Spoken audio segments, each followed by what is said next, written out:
बिस्मिल्लाहिर्रहमानिर्रहीम।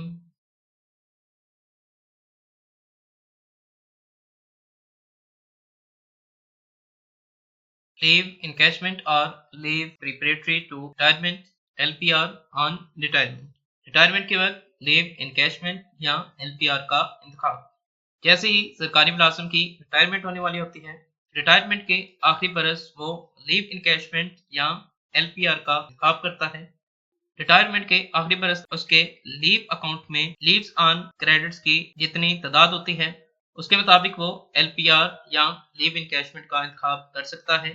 मैक्सिमम 365 दिनों तक का लीव इनकैशमेंट या LPR का बेनिफिट वो ले सकता है। आज हम रिव्यू करेंगे कि लीव इनकैशमेंट या LPR कब ली जा सकती हैं, लीव इनकैशमेंट या LPR के फ्रिंज बेनिफिट्स क्या होते हैं, LPR या लीव इनकैशमेंट की कैलकुलेशन का फार्मूला क्या होता है, लीव इनकैशमेंट या LPR लेने की सूरत में बेसिक पे और कौन कौन से अलाउंसेस का वो हकदार होता है, LPR या लीव इनकैशमेंट में से कौन सा ऑप्शन बेहतर रहता है। जब सरकारी मुलाजिम की रिटायरमेंट होने वाली होती है, सरकारी मुलाजिम के लीव अकाउंट में लीव्स ऑन क्रेडिट के मुताबिक लीव इनकैशमेंट या LPR बेनिफिट्स मिलते हैं। रिटायरमेंट के वक्त अगर सरकारी मुलाजिम के लीव अकाउंट में अर्न लीव की तादाद 365 दिन या इससे ज्यादा हो, तो ज्यादा से ज्यादा 365 दिन के फ्रिंज बेनिफिट्स दिए जाते हैं। अगर 365 दिनों से ज्यादा हो तो उसका कोई भी बेनिफिट नहीं मिलता। अगर सरकारी मुलाजिम के लीव अकाउंट में लीव ऑन क्रेडिट्स की तादाद 365 दिनों से कम है, तो जितनी लीव्स ऑन क्रेडिट्स हैं, इतने दिनों के फ्रिंज बेनिफिट्स उसे मिलते हैं। सरकारी मुलाजिम रिटायरमेंट के आखिरी बरस leave preparatory to retirement LPR ले सकता है। इसमें कन्वेंस अलाउंस के अलावा बेसिक सैलरी और तमाम अलाउंसेस रिटायरमेंट तक मिलते रहेंगे।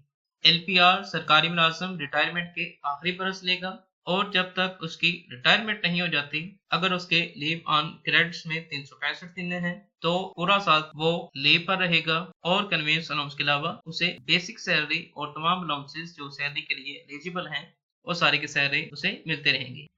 जब सरकारी मुलाजिम की रिटायरमेंट होने वाली होती है, अगर सरकारी मुलाजिम LPR नहीं लेता और वो रिटायरमेंट के वक्त लीव इनकैशमेंट का इंतखाब करता है, इस सूरत में उसके लीव अकाउंट में लीव ऑन क्रेडिट के मुताबिक लास्ट बेसिक पे के मुताबिक रकम का उसे इकट्ठा चेक दे दिया जाता है।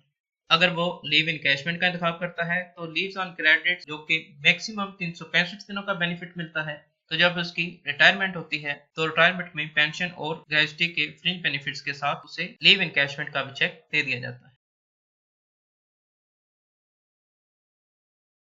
Leave encashment. रिटायरमेंट के वक्त अगर सरकारी मुलाजिम लीव इनकैशमेंट का इंतखाब करता है, तो इसके लीव अकाउंट में लीव्स ऑन क्रेडिट के मुताबिक इसको फ्रिंज बेनिफिट मिलता है। ज्यादा से ज्यादा 365 दिनों का फ्रिंज बेनिफिट से मिलता है। लास्ट बेसिक पे के मुताबिक लीव इनकैशमेंट अमाउंट का फ्रिंज बेनिफिट उसे दिया जाता है। रिटायरमेंट के पेंशन और ग्रेजुटी फ्रिंज बेनिफिट्स के साथ सरकारी मुलाजिम को उसकी लीव इनकैशमेंट के फ्रिंज बेनिफिट्स की अमाउंट का चेक दे दिया जाता है। Leave encashment. रिटायरमेंट के वक्त अगर सरकारी मुलाजिम के लीव अकाउंट में अर्न लीव्स की तादाद 365 दिन या उससे ज्यादा है, तो ज्यादा से ज्यादा 365 दिन का फ्रिंज बेनिफिट दिया जाता है। अगर सरकारी मुलाजिम के लीव अकाउंट में लीव ऑन क्रेडिट 365 दिनों से कम है, तो जितनी लीव्स ऑन क्रेडिट हैं, इतने दिनों के फ्रिंज बेनिफिट से मिलते हैं। सरकारी मुलाजिम की जो लास्ट बेसिक पे होती है, इसके मुताबिक सरकारी मुलाजिम को लीव कैशमेंट के फ्रिंज बेनिफिट्स मिलते हैं।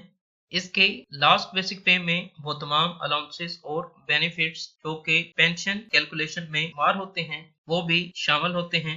रिटायरमेंट के वक्त जो उसकी बेसिक पे थी, इसमें एनुअल इंक्रीमेंट, स्पेशल पे, पर्सनल पे, क्वालिफिकेशन पे, सीनियर पोस्ट अलाउंस और अदर अलाउंसेस जो कि पेंशन कैलकुलेशन में शुमार होते हैं, वो भी सारे इसमें ऐड होकर वो इसकी लास्ट बेसिक पे कंसीडर होगी। अगर इस सरकारी मुलाजिम के लीव अकाउंट में लीव्स ऑन क्रेडिट की तादाद 365 दिन या उससे ज्यादा है तो इसको ज्यादा से ज्यादा 365 दिनों का बेनिफिट मिलेगा। सरकारी मुलाजिम की आखिरी बेसिक पे को 12 माह के साथ मल्टीप्लाई करने से लीव इनकैशमेंट अमाउंट आ जाएगी जिसका इसको चेक मिलेगा। अगर लीव्स ऑन क्रेडिट की तादाद 365 दिनों से कम है तो फार्मूले के मुताबिक एक दिन की बेसिक पे हम निकाल लेंगे और उसको जितने दिनों की लीव्स ऑन क्रेडिट्स हैं उतने दिनों की तादाद के साथ ज़रब देने से लीव इनकैशमेंट अमाउंट आ जाएगी जिसका इसको पेंशन और ग्रेजुटी के साथ चेक दे दिया जाएगा। लीव इनकैशमेंट फार्मूला क्या होता है? लीव इनकैशमेंट ऑफ 365 डेज और अबव मैक्सिमम 365 दिनों का बेनिफिट मिलता है तो लास्ट बेसिक पे मल्टीप्लाई विद 12 मंथ तो इस अमाउंट का लीव इनकैशमेंट का चेक उन्हें मिलेगा। Leave encashment of less than 365 days, अगर 365 डेज से लीव ऑन क्रेडिट की तादाद कम बन रही है उस सूरत में सबसे पहले हम 1 डे की सैलरी फार्मूले के मुताबिक कैलकुलेट करेंगे और उसके बाद जितने डेज की उनकी लीव्स ऑन क्रेडिट हैं उनके साथ मल्टीप्लाई कर देंगे तो इनका टोटल लीव इनकैशमेंट अमाउंट का चेक बन जाएगा। लास्ट बेसिक पे multiply with 12 divided by 365 days और ये हमारे एक दिन की बेसिक पे आ जाएगी। लास्ट बेसिक पे को 12 के साथ मल्टीप्लाई करेंगे और इसे 365 पर डिवाइड कर देंगे तो ये हमारे एक डे की लीव इनकैशमेंट कैलकुलेशन आएगी। इसको मल्टीप्लाई करेंगे अर्न लीव के साथ इनकी जितनी भी अर्न लीव्स हैं, फॉर एग्जांपल 340 हैं, 290 हैं, 260 हैं या जितनी भी इनकी अर्न लीव्स हैं उनके साथ मल्टीप्लाई करने से इनकी लीव इनकैशमेंट अमाउंट कैलकुलेशन आ जाएगी। Leave preparatory to retirement LPR, retirement के आखिरी बरस अगर सरकारी मुलाजिम LPR का इंतखाब करता है तो उसके लीव अकाउंट में लीव्स ऑन क्रेडिट के मुताबिक इसको फ्रिंज बेनिफिट मिलता है। ज्यादा से ज्यादा 365 दिनों का उसे फ्रिंज बेनिफिट दिया जाता है। सर्विस के आखिरी बरस सरकारी मुलाजिम LPR ले सकता है। सरकारी मुलाजिम LPR के दौरान छुट्टियों के साथ तनख्वाह और अलाउंसेस एंजॉय करता है। जैसे ही इसका LPR पीरियड खत्म होता है इसकी रिटायरमेंट हो जाती है। सर्विस के आखिरी बरस सरकारी मुलाजिम LPR लेता है। इसका तरीकाकार क्या होगा? रिटायरमेंट के आखिरी बरस सरकारी मुलाजिम अपनी कंसर्न अथॉरिटी को अपना LPR केस जमा करवाएगा। दरखास्त के साथ तमाम जरूरी डॉक्यूमेंट्स लफ्ट करेगा। कंसर्न अथॉरिटी इसका LPR नोटिफिकेशन इशू करती है। जैसे ही सरकारी मुलाजिम का नोटिफिकेशन इशू होता है वो सरकारी फ्राइजे मुंशबी से ही हो जाता है लेकिन वो सर्विस पर ही सफर होता है और छुट्टियों पर चला जाता है और जैसे ही उसकी छुट्टियां खत्म होती हैं उसके साथ ही उसकी रिटायरमेंट हो जाती है। सरकारी मुलाजिम इस LPR पीरियड की छुट्टियों को एंजॉय करता है। इस तमाम अरसा की माहाना तनख्वाह भी उसे मिलती रहती है। सरकारी मुलाजिम को रेगुलर बेसिक पे के साथ तमाम अलाउंसेस भी मिलते हैं। सिर्फ कन्वेंस अलाउंस की डिडक्शन होती है। जब सरकारी मुलाजिम LPR पर चला जाता है 6 मंथ तक वो अपना फैसला विड्रॉ कर सकता है। वो दोबारा डिपार्टमेंट ज्वाइन कर सकता है या फिर अपने बाकी के LPR पीरियड को लीव इनकैशमेंट बेनिफिट में हासिल कर सकता है। लेकिन अगर वो इसको विड्रॉ करेगा तो थ्रू प्रॉपर चैनल अपनी कंसर्न अथॉरिटी को इत्तला करेगा और उसके मुताबिक अपना केस तैयार करवाएगा separate. Leave encashment complete case की सेपरेट वीडियो बनाई हुई है, डिस्क्रिप्शन में उसका लिंक दे दूंगा जिसकी मदद से आप आसानी अपना लीव इनकैशमेंट का केस बखूबी तैयार कर सकेंगे। अब आखिर में क्वेश्चन ये रेज होता है कि लीव इनकैशमेंट बेहतर रहती है या LPR सरकारी मुलाजिम सर्विस के आखिरी बरस लेता है।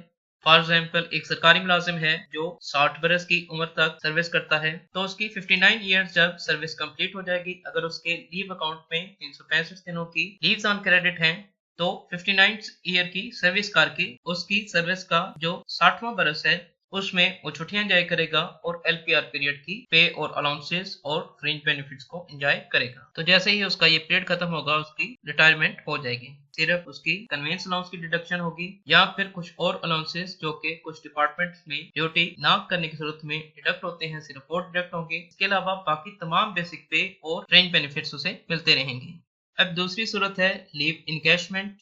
लीव इनकैशमेंट जब सरकारी मुलाजिम की सर्विस कंप्लीट हो जाती है, मैच्योर हो जाती है, अगर वो 55 ईयर्स करना चाहता है या सुपर एनुएशन 60 बरस की उम्र तक सर्विस करता है, तो वो अपनी सर्विस कंप्लीट करेगा और उसके लीव ऑन क्रेडिट्स की तादाद के मुताबिक अगर 365 दिन या इससे ज्यादा है तो मैक्सिमम 365 दिनों के मुताबिक उसे लीव कैशमेंट का फ्रिंज बेनिफिट दिया जाता है। अगर 365 दिनों से कम है, जो कि फार्मूले आपसे शेयर किए हैं उसके मुताबिक को उसे लीव इनकैशमेंट का फ्रिंज बेनिफिट मिलेगा। पेंशन ग्रेजुटी के साथ लीव इनकैशमेंट का सेपरेट केस तैयार करके भी अकाउंट ऑफिस भेजा जाता है, जिसकी तफसीली वीडियो बनाई हुई है, डिस्क्रिप्शन में उसका लिंक दे दूंगा। और लीव इनकैशमेंट का उसे इकट्ठा चेक मिल जाता है।